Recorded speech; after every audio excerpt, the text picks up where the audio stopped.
bientôt plus de AAA, alors moi je vous le dis, va falloir ressortir les bas de laine.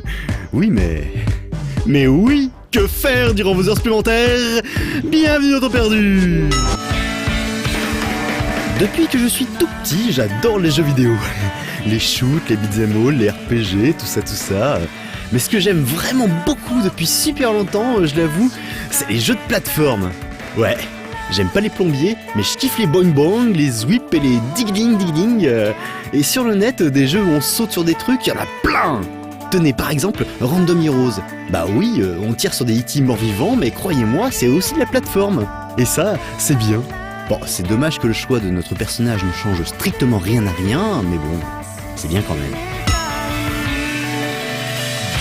Et puis parfois, dans les sbongs, il y a aussi un peu de je te casse la tête, comme dans Robocop Link. Parce que si les robots ne réfléchissent pas trop, vous, il faudra bien que vous creusez les méninges si vous voulez venir à bout de ce jeu très court, mais extrêmement tortueux. Ici, votre robot, il peut faire ptong et shrapa. Mais il peut aussi et surtout créer un clone téléporteur et figer le temps. Alors du coup, il faudra bien utiliser toutes ces petites capacités pour arriver à vos fins. Court, mais bon.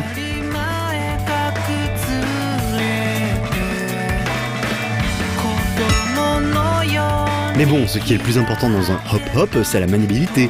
Parce que oui, au-delà des classiques double saut, des je rebondis sur les murs et je glisse aussi sur les murs, et ça tu t'y attendais pas, ce qu'il faut c'est que le jeu ait été programmé aux petits oignons.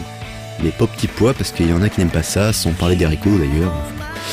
Comme ça, on prend du plaisir sans fin à bondir d'un truc à l'autre, ramasser des trucs qui font cling et atteindre la fin du niveau. Et Pixel Quest, dans le genre, bah c'est bien.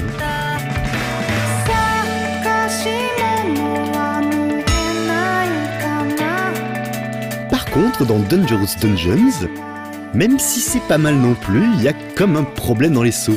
Du coup, ça fait quand même plus souvent des gna que des tic-tic-tic-tic. Parce que quand tu peux pas gérer tes ptoing, eh ben tu tombes. Et quand tu tombes trop, c'est fatigant. Mais bon, en tout cas j'aime bien les jeux de plateforme.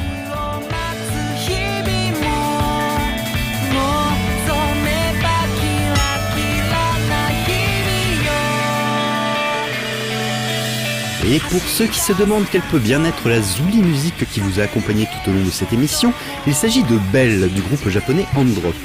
D'ailleurs, les images que vous voyez ici sont tirées du clip de ce même morceau. Mais attention, il ne s'agit pas seulement d'un clip, mais aussi et surtout d'un jeu. En effet, au début, vous devez écrire le texte d'un message et choisir son destinataire. Ensuite, les lettres de votre bafouille vont s'envoler, se retrouver et se transformer en un animal qui sera différent suivant le nombre de caractères que compte votre prose. Après, à vous d'éviter toutes les bestioles qui se jetteront sur vous durant tout le transport de votre missive.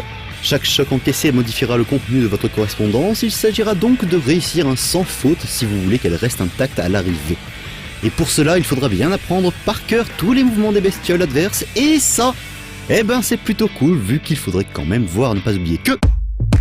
Pour gagner plus, jouez plus. Hop là.